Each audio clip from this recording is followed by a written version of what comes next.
Здравствуйте, в эфире «Настоящее время». С вами Наташа Мозговая. Главное в программе. Россия объявила Беларусь своим главным военным партнером. Реакция соседних стран.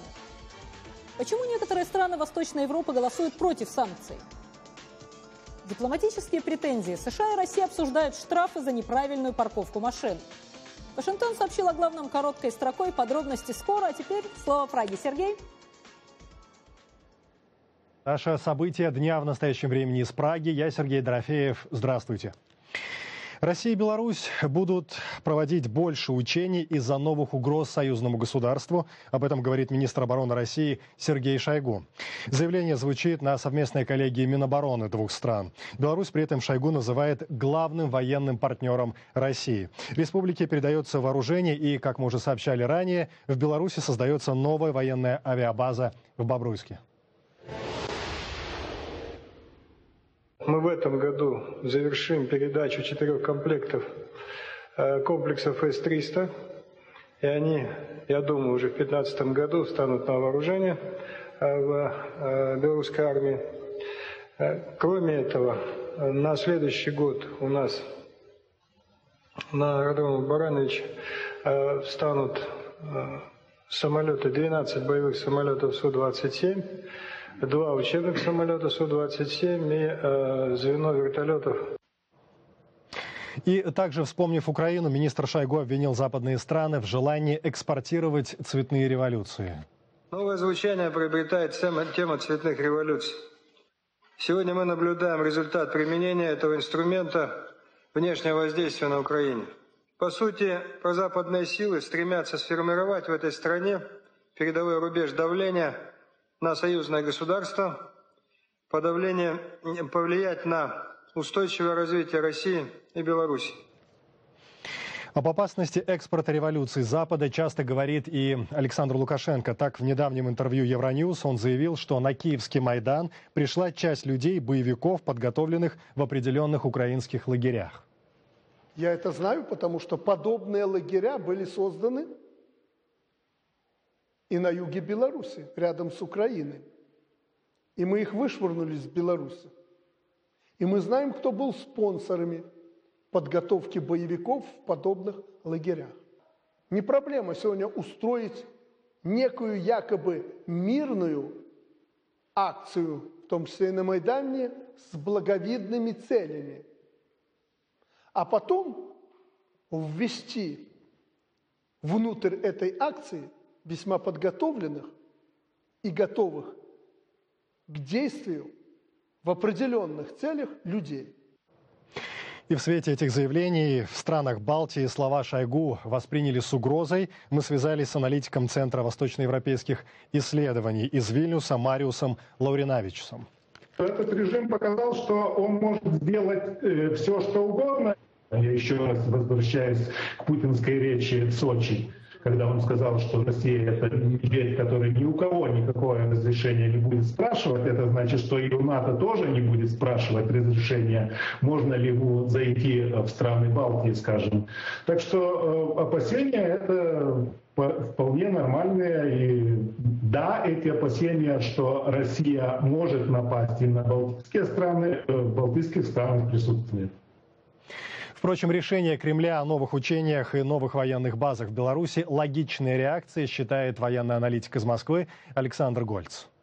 Дело в том, что на саммите в Уэльсе НАТО приняло решение о размещении воинских контингентов на территории балтийских стран.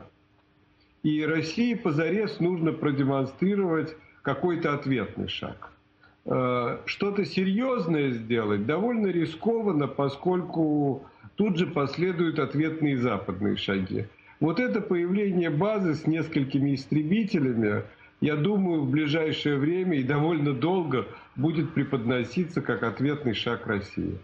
Чего ждать Украине от новой российской военной базы в Беларуси и размещения на территории республики вооружений из России? До эфира мы поговорили об этом с аналитиком Белорусской службы «Радио Свобода» Алексеем Знаткевичем. Алексей, здравствуйте. Добрый вечер.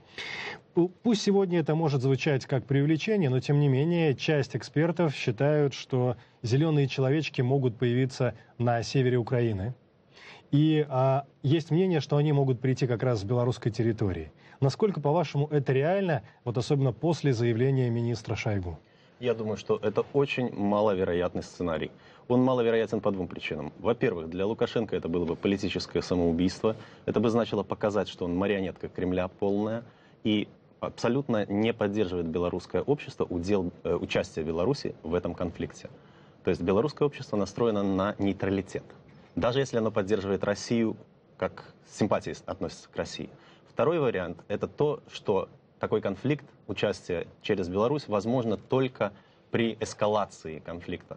Для того, чтобы действовать в Донецкой и Луганской области или пробивать коридор через Мариуполь, абсолютно не нужно вводить зеленых человечков на Киевщину и Черниговщину из Беларуси. Россия уже не может выйти из своей милитаристской парадигмы, а с другой стороны усиление подобных позиций ведет уже к окончательному краху российской экономики. Кремль ищет выход. Какую роль Беларусь может сыграть для России в этом поиске? Она уже играет эту роль. Она сыграла роль посредника на переговорах в Минске. Были эти договоренности о перемирии. Они более-менее действуют, более-менее не действуют. Это площадка, но она сыграла свою роль. Она дала эту площадку. И она дала возможность и России сохранить какое-то лицо, и Европе сохранить какое-то лицо, и Украине тоже это единственная фактически возможная площадка, которая бы устраивала разные стороны конфликта. И возможно, что Беларусь будет и дальше использоваться в качестве этой площадки для переговоров. Обозреватель белорусской службы «Радио Свобода» Алексей Знаткевич. Алексей, спасибо. Спасибо вам. Это программа «Настоящее время». Спасибо, что смотрите. Время передавать слово коллегам в Вашингтон. Наташа. Спасибо, Сергей. Большие игры мировых держав иногда доходят до, на первый взгляд, пустячных препирательств, а выяснение отношений между дипломатами и вовсе выглядит недипломатично. Началось все с репортажа телеканала ABC, в котором американские дипломаты в Москве пожаловались на то, что им прокалывают шины, взламывают электронную почту, а может быть даже двери в квартиры. В Госдепартаменте отметили, что в США относятся к российским дипломатам не в пример лучше. В ответ на это посольство России в Вашингтоне опубликовало пространное заявление МИДа с рядом претензий по поводу нарушений правопорядка американскими дипломатами в Москве. В частности, правил дорожного движения, а также издевательств американцев над российскими дипломатами, которых пытаются завербовать, а то и арестовывают. С нами на связи наш корреспондент Алексей Березин.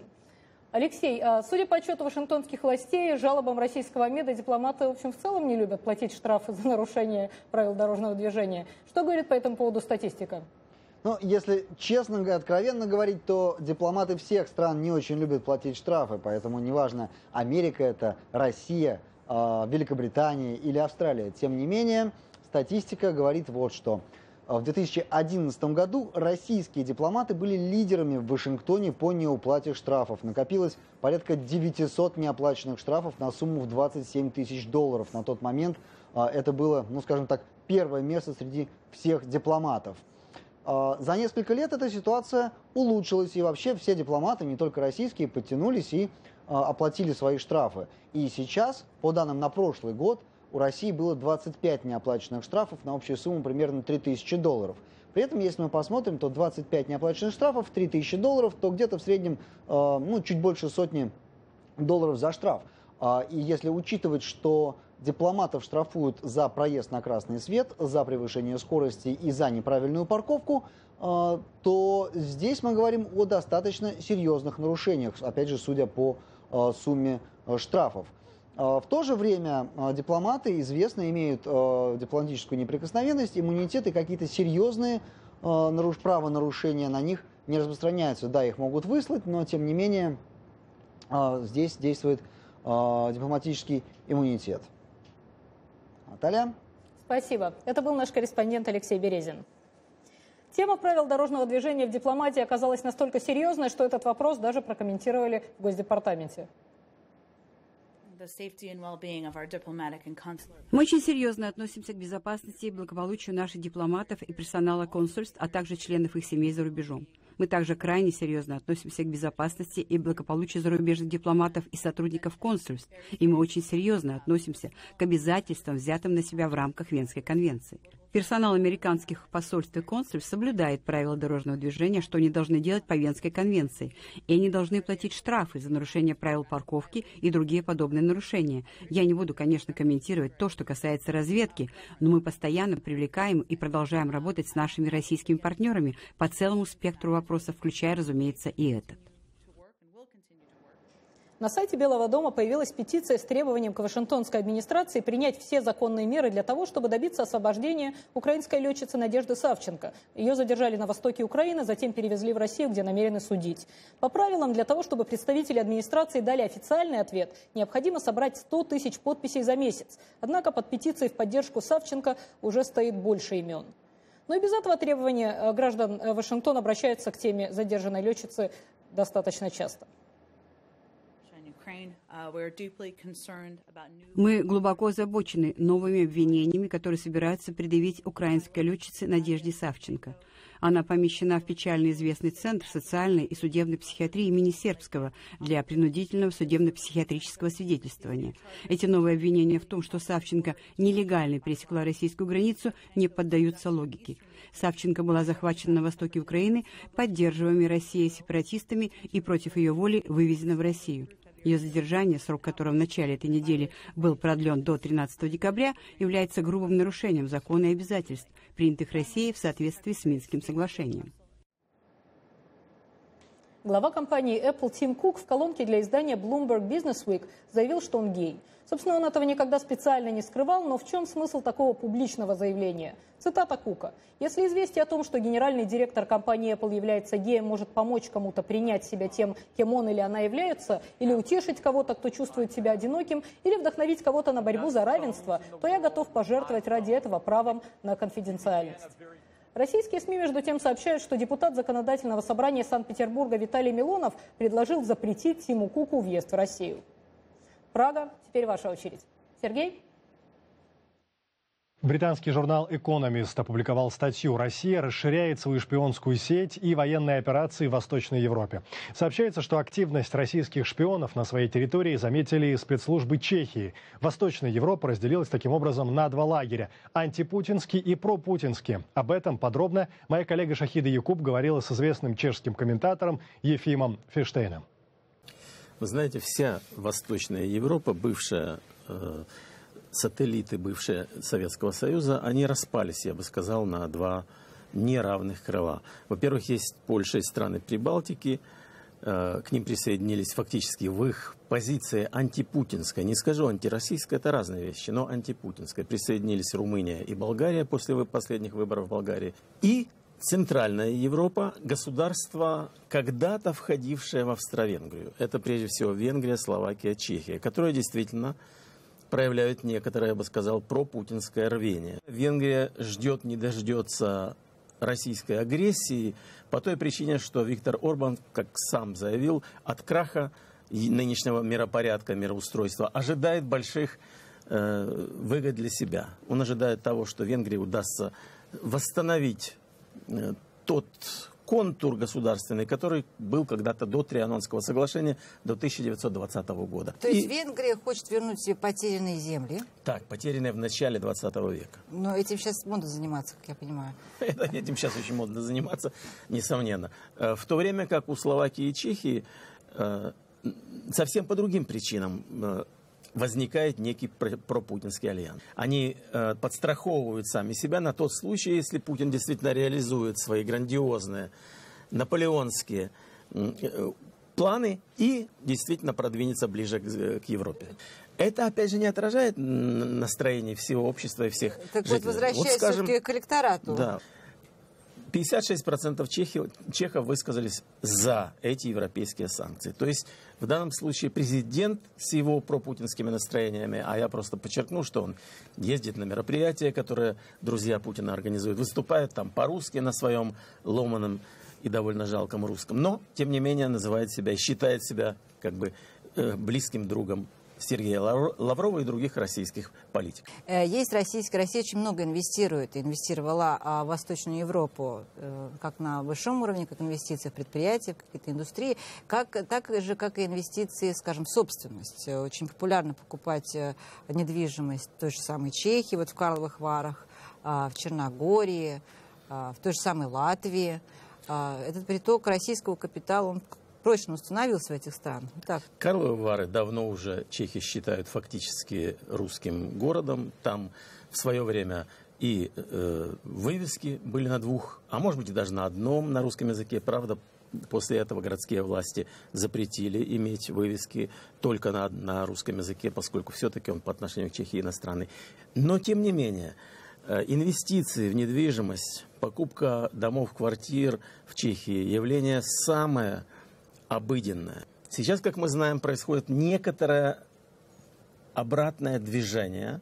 И сейчас в Карловых Варах существует некоторое явление определенное, когда русские возвращаются, или сложно говорить только о русских, я их этнического состава не знаю, граждане России и сопредельных, я бы сказал, стран возвращаются, не имея уже таких денег для того, чтобы содержать семьи за рубежом. Тему экономических интересов России в Чехии я обсудила отдельно с человеком, который написал серию статей на эту тему и занимался расследованием российских денег в Чехии. Это Брайан Уитмар, политический обозреватель «Радио Свободы». Брайан, ситуация в Европе сильно поменялась после того, как Россия аннексировала Крым, практически поддерживает повстанцев в Донбассе. Все это должно было пугать страны Восточной Европы, некоторые из которых непосредственно граничат с Россией. Но тем временем мы наблюдаем то, что таких стран, как Венгрия, Болгария, они, напротив, выступают против западных санкций против России и, в принципе, работают очень тесно с правительством России. Одновременно Россия очень успешно расширяла свое влияние в Восточной Европе. Если в прошлом времени главный инструмент влияния Москвы в Восточной Европе были танки, сегодняшний день это банки. Они используют такой метод намерения подкуп элиты. Как происходит? Это происходит потому, что им в конвертах деньги дают или как-то по-другому? Нет, это не конверты деньги, это слишком примитивно для сегодняшней России. Они используют много разных методов. Один метод, они финансируют разные группы в обществе, крайне право, крайне лево. Ну, например, когда Соединенные Штаты хотели строить антиракетные обороны здесь, в Чехии, это было 5 лет назад, Россия финансировала группу, которая протестовала против этого и делал вывод, что есть огромные общественные оппозиции к этому плану, когда в реальности больше, чем половина страны хотел, что это было. То есть российские деньги работают достаточно успешно, успешно в обществе. Но главное, это достаточно успешно работает среди элиты. Они, например, Лукойл финансировал книгу бывшего президента Чехии Václav Klausa. И, как известно, Václav Klaus всегда выступал на стороне России в каждом конфликте. Сейчас он очень сильно выступал против санкций. А нынешний президент Чехии Милош Земан, его партия, в частности, был финансирован через Лукойл. Но и это главный метод влияния в России в Восточной Европе, это скрытые методы. Поэтому есть много маленьких компаний, которые номинально изготавливают чешские граждане или немецкие граждане, или венгерские граждане, но на самом деле они связаны с Газпромом, с Лукойлом, с Роснефтем и так далее. И всем известно, что эти компании, это крупные российские компании энергетики, они все связаны с Кремлем, они все используют как инструмент политического влияния за границей. То есть выходит так, что старое КГБ живет, эти связи, которые были наращены во время коммунистических времен между чекистами всех этих стран, как и в России, чекисты, КГБшники, сотрудники КГБ превратились в успешных бизнесменов, также их коллеги чехи. Не запомнишь, что Владимир Путин был в КГБ в Дрездене. Это недалеко отсюда. Вот. Это вместе танки есть банки сейчас. И поэтому я бы сказал, что коррупция и борьба с коррупцией – это не только вопрос хорошего управления. Это действительно это есть, но это тоже вопрос национальной безопасности. Это был политический обозреватель «Радио Свобода» Брайан Уитмар. Ну и далее в нашей программе «Эфир из Америки». Наташа. Спасибо, Сергей. В России в эти дни много противоречивой информации относительно будущего рубля. Сбербанку приписывают намерение зафиксировать курс рубля, а Центробанку прекратить валютные интервенции и отпустить рубль в свободное плавание. С нами на связи из Нью-Йорка наш корреспондент Владимир Ленский. Владимир, что нам достоверно известно на данный момент, ну и так спекулируя, какие последствия могут быть для региона в связи с изменением статуса рубля? Наташа, что известно достоверно на этот момент, это то, что доллар несколько подрос на рынке сегодня в России. Впрочем, все эксперты говорят, что радоваться рано российским инвесторам и российским предпринимателям, потому что рубль продолжит свое падение, ведь рост экономики не наблюдается, европейские и американские санкции отменять никто не собирается, а нефть продолжает падать в цене. Кроме того, все очень беспокоятся по поводу упорных и пугающих слухов о том, что на своем заседании в пятницу Центробанк объявит о том, что отпускает рубль в свободное плавание. Это означает, что будет отменен так называемый валютный коридор, когда если цена доллара и евро падают ниже определенного уровня или растут выше определенного уровня, начинается вмешательство Центробанка, который начинает или продавать свои валютные запасы, или наоборот скупать лишнюю валюту на рынке. Если это действительно произойдет, то некоторые эксперты предсказывают, что рубль может взлететь до отметок 45 рублей за доллар, а то и 60. Все это, опять же, на фоне падения цены на главный российский экспорт – нефть, пророчит очень нехорошую экономическую ситуацию, когда вырастут цены на потребительские товары в России, которые в массе своей импортируются из-за рубежа. Кроме того, это опасная тенденция и для европейских и американских компаний, которые работают в России. Ведь по законодательству России все сделки, которые заключаются на территории страны, заключаются в рублях. А это значит, что и американские, и европейские компании, работающие на территории России, также несут потери. Наталья. Спасибо, Владимир. О будущем рубля мы говорили с нашим корреспондентом в Нью-Йорке Владимиром Ленским. Производство роботов – активно развивающаяся индустрия. Роботы-пылесосы, например, используются уже более чем в 10 миллионах домов. Начиная с 1998 года были произведены около 150 тысяч сервисных роботов. В прошлом году их продажи выросли на 4% по сравнению с 2012 годом. А вот новая группа в их семействе, так называемые социальные роботы, это пока экспериментальная история, которая, в общем, всегда пугала авторов научной фантастики больше любых других категорий роботов. Сегодня роботы собирают автомобили и исследуют подводные объекты. Однако общение с людьми – дело гораздо более сложное, чем просто трансляция сообщений, отмечает Синтия Бризел из Массачусетского технологического института. Социальные роботы должны общаться с человеком так, чтобы складывалось ощущение, что вы говорите с кем-то, а не с чем-то. Эти роботы сделаны так, чтобы вам хотелось разговаривать с ними, как с людьми. В лаборатории ВМС США под Вашингтоном ученые исследуют качества, необходимые для того, чтобы общение с роботами происходило как общение с человеком. По словам исследователя Алана Шульца, социальные роботы должны быть адаптированы к этой задаче.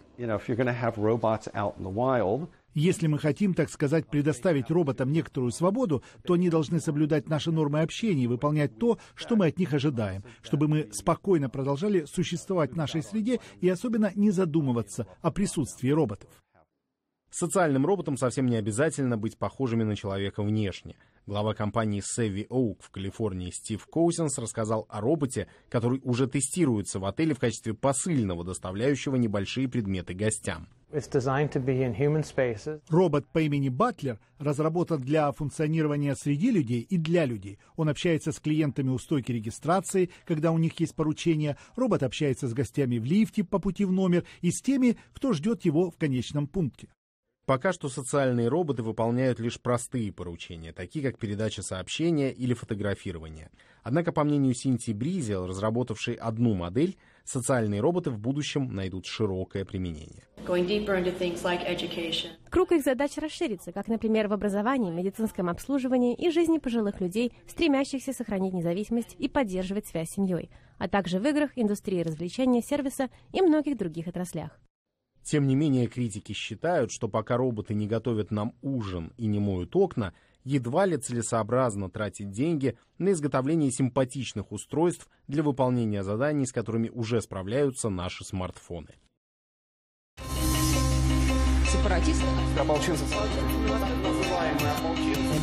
агитация и пропаганда, человек, государство, эмбарго на поставку. Покупайте свое и порядок. Как разобраться? Все события дня в новом телевизионном проекте «Настоящее время». В рамках своего первого большого международного тура Государственный театр оперы и балета Казахстана «Астана-опера» дал концерты в Нью-Йорке и в Торонто. И не случайно его официальный американский дебют состоялся на сцене легендарного Карнеги-холла. Однако неофициально гастроли открылись выступлением на ступенях Бруклинского муниципалитета. Из Нью-Йорка репортаж Михаила Гудкина.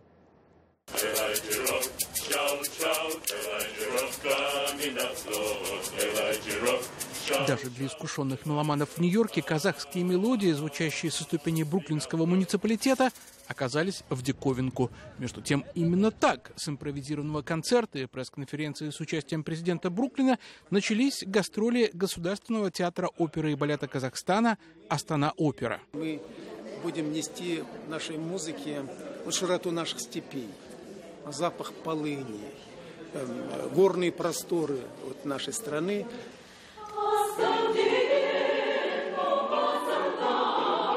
Астана-опера – театр молодой во всех смыслах. Коллектив существует чуть более года, а средний возраст хористов – 25-30 лет. По словам директора театра, отличительные черты коллектива – молодая энергия и здоровые амбиции. Не случайно свое мировое турне Астана-опера начала на самой престижной площадке Америки – в знаменитом Карнеги-холле. В концертной программе артистов из Казахстана и арии из классического западного оперного репертуара, и народная музыка. Здесь есть и казахская музыка, естественно, есть и русская музыка, но связанная именно с Астаной, потому что половецкая пляска, естественно, это половцы, а половцы – это кипчаки, как известно, а я кипчак. Мы, как истинные потомки половцев, наверное, исполняем эту музыку как никто другой. И чувствуем эту музыку, которую гениально написал Бородин, наверное, как никто другой. Постоянный представитель Казахстана при ООН Кайрат Абдрахманов не стал скрывать, что выступление его соотечественников в Нью-Йорке имеет не только культурный, но и политический смысл. Казахстан надеется быть избранным непостоянным членом Совета Безопасности ООН. И подобные культурные акции призваны продемонстрировать многогранное развитие этой страны.